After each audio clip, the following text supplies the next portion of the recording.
India పైన Iran Israel war effect చాలా పెద్ద మొత్తంలో కనిపిస్తోంది. గ్యాస్ ధరలు, పెట్రోల్, డీజిల్ పై ప్రభావాలు ఇవే కాకుండా డైరెక్ట్గా లాక్డౌన్ మాదిరిగా సిచ్యువేషన్ వస్తుందనే అనుమానాలు కూడా కలుగుతూ ఉన్నాయి. అయితే భారత జీవన వ్యవస్థని ఈ వార్ కొంత బ్రేక్ చేసింది. గ్యాస్ అందుబాటులో లేకపోవడం, కమర్షియల్ గ్యాస్ అంతకంటే అందుబాటులో లేక హోటళ్ళన్నీ మూతపడిపోవడం, పెట్రోల్ డీజిల్ వ్యవస్థ పైన కొంత ప్రభావం ఉంటుందనే ఒక ఆలోచనలో ప్రజలంతా పెట్రోల్ బంపుల్లోకి వెళ్ళిపోయి అవస్థలు పడడం, ఇలాంటి ఎఫెక్ట్ చాలా క్లియర్గా కనబడుతోంది. అయితే ఆల్ పార్టీ మీటింగ్ని అనౌన్స్ చేశారు మోదీ. ఆ పార్టీ మీటింగ్లో కూడా ప్రధాని మోదీ ఆందోళనకు గురైనట్టు తెలుస్తోంది. అయితే యుద్ధం ఇప్పుడే ముగిసేలా లేదంటూ సంచలన వ్యాఖ్యలు చేశారు ఆయన. కాసేపట్లో అన్ని రాష్ట్రాల్లో ఈరోజు మరి కాసేపటి 4 గంటలకల్లా అన్ని రాష్ట్రాల ముఖ్యమంత్రులతో వర్చువల్ కాన్ఫరెన్స్లో మోదీ హాజరు కాబోతున్నారు. సో అన్ని రాష్ట్రాల ముఖ్యమంత్రులతో ఆయన మీటింగ్ అనౌన్స్ చేశారంటే ఎటువంటి డిసిషన్ తీసుకుంటారు? యుద్ధం ప్రభావంపై తీసుకోవాల్సిన జాగ్రత్తలతో సూచనలు చేస్తారా, లేదు మున్ముందు పెట్రోల్, డీజిల్, గ్యాస్, ఎరువులు ఇతరత్ర కొరత ఏర్పడుతుంది కాబట్టి వాటికి సిద్ధంగా ఉండాలి అనే రకమైనటువంటి ఆదేశాలు ఇస్తారా?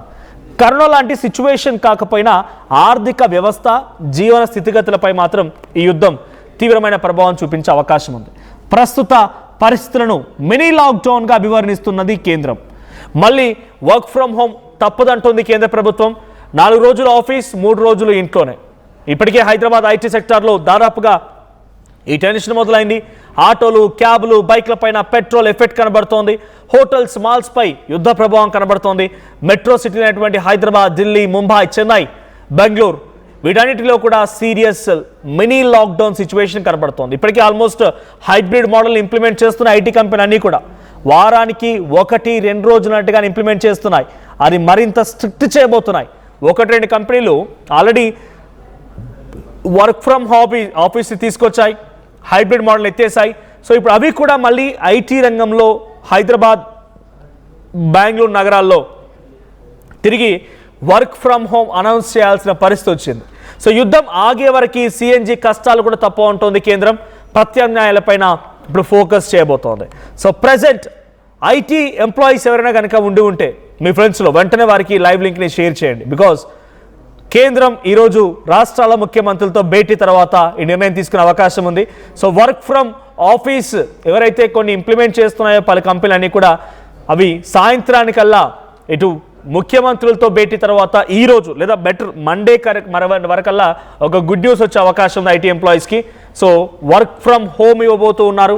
సో వారానికి 1 రోజు లేదా 2 రోజుల వరకు మాత్రమే వర్క్ ఫ్రమ్ ఆఫీస్, మిగిలిన రోజు అన్ని కూడా వర్క్ ఫ్రమ్ హోమ్ మాదిరిగా ఉండాలని చెప్పేటువంటి సూచనని కేంద్రం జారీ చేయబోతున్నట్టు తెలుస్తోంది. వీటితో పాటుగా అగ్రికల్చర్ యూసేజ్ కావాల్సిన యూరియా కొరత కానివ్వండి, లేకపోతే ఫెర్టిలైజర్స్ కానివ్వండి, పెట్రోల్, డీజిల్ వంటి వాటిపైన, గ్యాస్ వంటి వాటిపైన కూడా కొంత కట్టుదిట్టమైనటువంటి చర్యలు తీసుకోవాలి.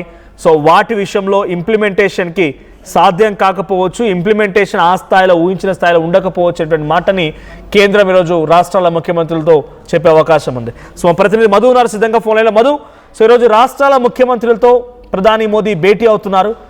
ఏ విషయాలపై చర్చించే అవకాశం ఉంది? సో ముఖ్యంగా ఇటు ముఖ్యమంత్రులతో ఎటువంటి ఆదేశాలు జారీ చేయొచ్చు అని, ముఖ్యమంత్రికి ఎటువంటి సూచనలు జారీ చేయొచ్చు?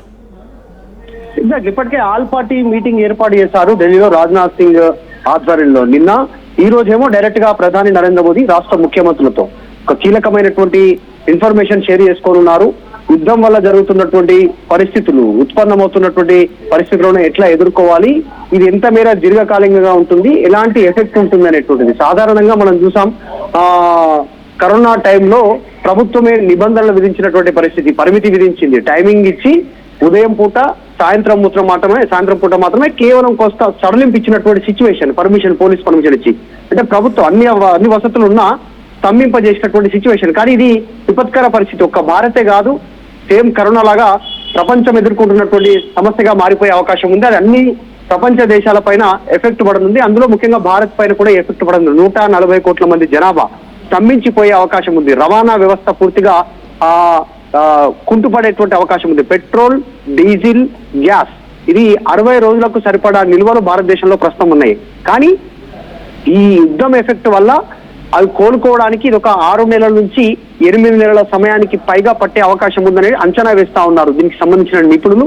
దీన్ని ఎట్లా ఎదుర్కోవాలనేటువంటిది కేవలం ఇంపోర్టే కాదు, ఆయిల్ ఇంపోర్ట్ కాకుండా భారతదేశం నుంచి ఎక్స్పోర్ట్ అయ్యేటువంటి అంశాలపైన కూడా దీనిపైన ప్రభావం పడేటువంటి అవకాశం ఉంది. అంటే ఉత్పత్తి చేసిన ఉత్పత్తిని ఎగుమతి చేయలేనటువంటి సిచ్యువేషన్, దిగుమతి చేసుకోవడానికి అవసరం ఉన్నటువంటి వస్తువులు కావచ్చు, ఇతర విషయాలన్నీ కూడా రవాణా రంగంతో ఆధారపడి ఉంటాయి కాబట్టి, పెట్రోల్ వ్యవస్థతో ముడిపడి ఉంది కాబట్టి అంటికుంటా పూర్తిగా కుంటుపడే అవకాశం ఉంది. దీనికి ప్రత్యామ్నాయ మార్గాలు ఎట్లా ఎదుర్కోవాలనేటువంటి ప్రధాని మోదీ సూచించేటువంటి అవకాశం ఉంది. ఎలక్ట్రిక్ వాహనాలు, ట్రైన్స్, ఇతరత్రకు సంబంధించి, తర్వాత అత్యవసర సేవలు, మిలిటరీ, పోలీసు, వైద్య రంగము, తర్వాత జిహెచ్ఎంసీ, ఈ పారిశుద్ధ్య కార్మికులకు సంబంధించి వీరిని వారికి కావాల్సినటువంటి ఏర్పాట్లు ఏం చేయాలి, వీటిపైన యుద్ధ వాతావరణం కింద ప్రభుత్వం చర్యలు తీసుకోవాలి, రాష్ట్ర ప్రభుత్వాలు అనేటువంటి సూచనలు చేయనుంది. పెద్దగా ఆందోళన చెందాల్సినటువంటి అవసరం లేదు. ఇప్పటికే ఇరాన్ అనుమతి ఇచ్చింది భారత్ ఆయిల్ నౌకలను తీసుకురావడానికి. 4 నౌకలు బయలుదేరాయి కాబట్టి ఇంకా తదుపరి నౌకలకు కూడా అనుమతి ఇచ్చేటువంటి అవకాశం ఉంది. యుద్ధం ఇప్పట్లో ముగిసే అవకాశం లేదు అనేటువంటిది కనిపిస్తా ఉంది. కాస్త సద్దుమణిగినట్టు కనిపిస్తున్న చర్చల రూపంలో మళ్ళీ ఇది తీవ్ర రూపం దాల్చే అవకాశం ఉందనేటువంటి చర్చ జరుగుతుంది. తర్వాత నెక్స్ట్ ప్రత్యామ్నాయ మార్గాలు, కార్గో రూపంలో, ఎయిర్ కార్గో రూపంలో ఇంకేమైనా దిగుమతి చేసుకునే అవకాశం ఉందా, దాని మార్గాలపైన కూడా ప్రభుత్వం సూచనలు చేసేటువంటి అవకాశం ఉంది. తర్వాత బ్లాక్ మార్కెట్ చైన్ ప్రబలకుండా బ్లాక్ మార్కెట్ లో పెట్రోల్, డీజిల్, గ్యాస్ అమ్మకాలు డబల్ రేట్ లో అమ్మకుండా చర్యలు తీసుకునేలాగా దానిపైన దృష్టి పెట్టాలనేటువంటి స్టేట్మెంట్ చేస్తా ఉన్నారు. ముఖ్యంగా రెడీమేడ్ ప్రాసెసింగ్ యూనిట్లకు పూర్తి స్థాయిలో నష్టం చేకూర్చే అవకాశం ఉంది. దానివల్ల మూతపడే అవకాశం ఉంది, కార్మికులు నష్టపోయే అవకాశం ఉంది, ఉద్యోగాలు పోయే అవకాశం ఉంది. దీనికి సంబంధించి ఒక యాక్షన్ ప్లాన్ సిద్ధం చేస్తా ఉంది కేంద్ర ప్రభుత్వం. దానికి సంబంధించినటువంటి అంశాలపైన రాష్ట్రాలను సిద్ధం చేస్తా ఉంది. తర్వాత ఆయిల్ తో పాటు ఎరువులపైన కూడా తీవ్రమైనటువంటి ప్రభావం పడే అవకాశం ఉంది. వ్యవసాయానికి సంబంధించిన అంశంలో ఎట్లా ఏ రకంగా ముందుకు పోవాలి అనేటువంటి అంశాలపైన కూడా చెప్పేటువంటి అవకాశం ఉంది. సో ప్రస్తుతం పెట్రోల్, డీజిల్, గ్యాస్ తో సంబంధించినటువంటి కాబట్టి మొత్తం భారతదేశ వ్యాప్తంగా అన్ని రంగాలపైన ఎఫెక్ట్ పడే అవకాశం ఉంది. ఇప్పుడు ముఖ్యంగా పప్పులు కానీ, ఉప్పు కానీ, నూనె కానీ, వీటన్నిటి కూడా ట్రాన్స్పోర్టేషన్ కింద, బియ్యం కానీ, ఇంకా అన్ని సరుకులు కానీ, కాబట్టి వాటిని ఎట్లా నియంత్రించాలి, ఎంత మేర నిల్వలు ఉన్నాయి రాష్ట్ర ప్రభుత్వాల దగ్గర, కేంద్రం ఎట్లా సహకరించాలి, వీటన్నిటిపైన సూచనలు చేసేటువంటి అవకాశం ఉంది. అత్యంత కీలకంగా మారే అవకాశం ఉంది. మన ప్రధాని నరేంద్ర మోదీ ఇప్పటికీ ఒక స్టేట్మెంట్ చేశారు. కరోనా లాంటి ఒక విపత్కర పరిస్థితిని భారత్ ఎదుర్కోవాలి, రాష్ట్ర ప్రభుత్వాలు సిద్ధంగా ఉండాలి, కేంద్రంతో సహకరించాలి, దేశ ప్రజలంతా కూడా కలిసికట్టుగా ఈ విపత్తును ఎదుర్కోవాలనేటువంటి స్టేట్మెంట్ చేశారు.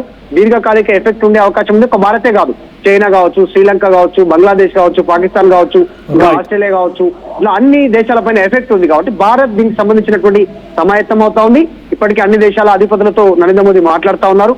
ఈ రోజు ఈ కాన్ఫరెన్స్, వీడియో కాన్ఫరెన్స్ లో ముఖ్యమంత్రులకు కీలక సూచనలు చేయనున్నారు. Right, thank you Madhu. So ఈరోజు 4 గంటలకి ముఖ్యమంత్రులతో, తెలుగు రాష్ట్రాల ముఖ్యమంత్రులతో కూడా ఆయన భేటీ అవుతున్నారు కాబట్టి తెలుగు రాష్ట్రాల్లో కూడా కొన్ని కీలకమైన చేంజెస్ ఉండే అవకాశం ఉంది. యుద్ధం నేపథ్యంలో అటు ఆ దేశాలే కాదు భారత్పై కూడా పెను ప్రభావం చూపిస్తోంది. సో గ్యాస్ కొరతలు కానీ, పెట్రోల్, డీజిల్, ఆయిల్ పైన కొరతలు లేకపోయినా సోషల్ మీడియాలో వస్తున్నటువంటి ప్రచారం మేరకి కొంత ప్రజలు ఇబ్బంది పడడం కానీ, లేకపోతే రిజర్వ్స్ అనుకున్న స్థాయిలో లేకపోవడం కానీ, అనుకున్న స్థాయిలో ఇంపోజ్ జరగకపోవడం కానీ కనబడుతూ ఉన్నాయి. సో ఈ నేపథ్యంలో ఆల్రెడీ ఆల్ పార్టీ మీటింగ్ పెట్టారు, క్యాబినెట్ మీటింగ్ జరిగింది. క్యాబినెట్ మీటింగ్లో కూడా కొన్ని కీలక డిసిషన్ తీసుకున్నారు. ఆల్ పార్టీ మీటింగ్లో కూడా ఆందోళన వ్యక్తం చేసినట్టు తెలుస్తోంది. సో మనం కొన్ని పర్యావరణాలు ఎదుర్కోక తప్పదు. వాటిని ఎదుర్కోవాలంటే పబ్లిక్ కూడా మనం మౌల్డ్ చేయాలి, అదే మాదిరిగా పంపించాలి. సో అగ్రికల్చర్ యూసేజ్ కోసం కావాల్సినటువంటి ఫెర్టిలైజర్లో కొరత ఉండొచ్చు, పెట్రోల్, ఆయిల్ ఆ కొరత కారణంగా కొన్నింటి ధరలు స్థిరీకరణ లేకుండా పెరిగిపోయే అవకాశం కూడా ఉంది. సో పబ్లిక్ని మనం మౌల్డ్ చేసుకోవాలి, పబ్లిక్ని దాని తదనుగుణంగా మనం నడుచుకునే ప్రయత్నం చేయాలి. ఉదాహరణకి కరోనా సమయం కంటే మునుపు చాలామంది, taking an example of Hyderabad మహానగరం చూసుకుంటే, హైదరాబాద్ మహానగరంలో కరోనా ముందు సిచ్యువేషన్లో ఉంది, ఆ తర్వాత సిచ్యువేషన్లో ఉంది చూసాం. చాలామంది వాళ్ళ లైఫ్ స్టైల్ని చేంజ్ చేసుకున్నారు, లైఫ్ స్టైల్ మొత్తం చేంజ్ అయిపోయింది. సో ఆ మాదిరిగా ఇప్పుడు కూడా అంతటి స్థాయి సిచ్యువేషన్ లేకపోయినా యుద్ధం పరిణామాల్లో కొన్ని కీలకమైనటువంటి మార్పు చేర్పులు, లైఫ్ స్టైల్లో చేంజెస్ లేకపోతే కనుక డెఫినెట్గా ఇబ్బంది తలెత్తక తప్పదు. కాబట్టి ఆ చేంజెస్ చేయబోతున్నారు. సో అన్ని రాష్ట్రాల ముఖ్యమంత్రులు రోజు భేటీ జరుపుతున్నారు కాబట్టి వీటిపైనే సలహా సూచన ఇవ్వడంతో పాటుగా పలు కీలక ఆదేశాలు జారీ చేసే అవకాశం ఉంది. సో మీకు ఎంత మేర వస్తోంది, మీకు ఎటువంటి యూసేజ్ ఉండబోతోంది, సో ఆ రకంగా ఉండబోతుంది. అంటే 5 years తర్వాత, 5 ఏళ్ల తర్వాత మళ్ళీ అన్ని రాష్ట్రాల ముఖ్యమంత్రులతో ఈ రకమైనటువంటి స్పెషల్ కాన్ఫరెన్స్ కాల్లో ఆయన హాజరవుతున్నట్టు తెలుస్తోంది. డ్యూరింగ్ కరోనా టైమ్స్ అప్పుడు ఒక కాన్ఫరెన్స్లో అటెండ్ అయినటువంటి మోదీ ఇప్పుడు మళ్ళీ కాన్ఫరెన్స్ ఏర్పాటు చేసి అన్ని రాష్ట్రాల ముఖ్యమంత్రులతో ఏకకాలంలో మాట్లాడి 5 ఏళ్ళు అవుతోంది, మళ్ళీ 5 ఏళ్ల తర్వాత మాట్లాడుతున్నాడు. ఇట్స్ బిగ్ డేగా చూడాలి. ఈరోజు సాయంత్రానికల్లా మోదీ అటు రాష్ట్రాల ముఖ్యమంత్రులకు అనౌన్స్మెంట్ తర్వాత ఈరోజు సాయంత్రం లేదా రేపటికల్లా అవి ఇంప్లిమెంట్ అయ్యే అవకాశం. మరి ఏం చెప్తారు, ఎటువంటి సూచనలు జారీ చేస్తారు, పబ్లిక్ రవాణా ఎలా ఉండబోతోంది, పబ్లిక్ రేట్స్ ఎలా ఉండబోతున్నాయి, ఇన్ఫ్లేషన్ ఎలా ఉండబోతోంది, ఎంప్లాయీస్ ఎలా ఉండబోతున్నారు, తర్వాత వారికి ఇచ్చేటువంటి బెనిఫిట్స్ ఎలా ఉండబోతున్నాయి, ముఖ్యంగా ఐటీ రంగాన్ని ఏ రకంగా కీలకమైనటువంటి మార్పులతో వర్క్ ఫ్రమ్ హోమ్ అనౌన్స్ చేస్తారో లేదా చూడాలి ఏం జరుగుతుందో. బట్ ఈ రోజు జరిగేటువంటి విషయాలు మాత్రం చాలా కీలకమని చెప్పాలి. సో ఈరోజు 4ంటికి అన్ని రాష్ట్రాల ముఖ్యమంత్రులతో భేటీ ఉంది. ఆ భేటీలో ఎటువంటి డిస్కషన్ జరుగుతుందో చూడాలి.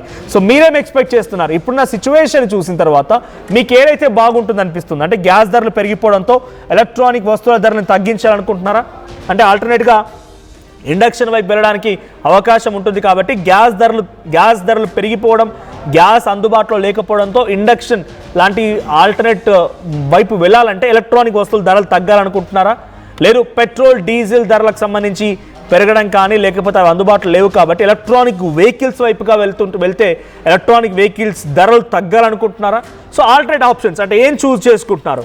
సో ఉదాహరణకి ఎంప్లాయీస్, ఐటీ ఎంప్లాయీస్ ఉంటే వర్క్ ఫ్రమ్ ఆఫీస్ ఉందనుకోండి, మీరు ఎవరైనా వర్క్ ఫ్రమ్ హోమ్ కావాలనుకుంటున్నారా? Is that mandate? So inflation లాంటి సిచ్యువేషన్ స్టార్ట్ అయినట్టుగా కనబడుతోంది. ఉదాహరణకి నేను ఒక సోషల్ మీడియా పోస్ట్ చూసాను. దాంట్లో జనరల్గా హోటల్స్లోకి మనం వెళ్ళినప్పుడు ప్రతి దానిపైన కూడా ఇంత రేట్ అని తీసుకుంటారు. అలాగే గ్యాస్ దానికి కూడా అదనంగా 10 రూపాయలు ఎక్కువగాని మన దగ్గర నుంచి వసూలు చేయడంతో పాటుగా మనం ఆ ప్లేట్ తినే భోజనాని కోసం ఉపయోగించే ఆ పేపర్ ప్లేట్ పై కూడా అదనంగా ఛార్జ్ చేస్తున్నారు. పేపర్ ప్లేట్ పై ఛార్జ్ చేస్తున్నారు. వాటర్ బాటిల్స్ దానిపైన సపరేట్ ఛార్జ్ వేస్తున్నారు. మనం తాగే నీళ్ళపైన కూడా. అంటే కొంత డ్రాస్టిక్ చేంజెస్ కనబడుతూ ఉన్నాయి. సో ఇది తగ్గాలి, ఈ చేంజెస్లో నుంచి మనం బయటపడాలి, ఎలా ఉండాలి ఏంటి అనుకుంటే కనుక ఈరోజు కీలకమైన డెసిషన్ రాబోతోంది భేటీ తర్వాత. సో మీరేం ఎక్స్పెక్ట్ చేస్తున్నారు? ఎటువంటి చేంజెస్ జరిగితే బాగుంటుంది అనుకుంటున్నారు? కామెంట్ చేయండి.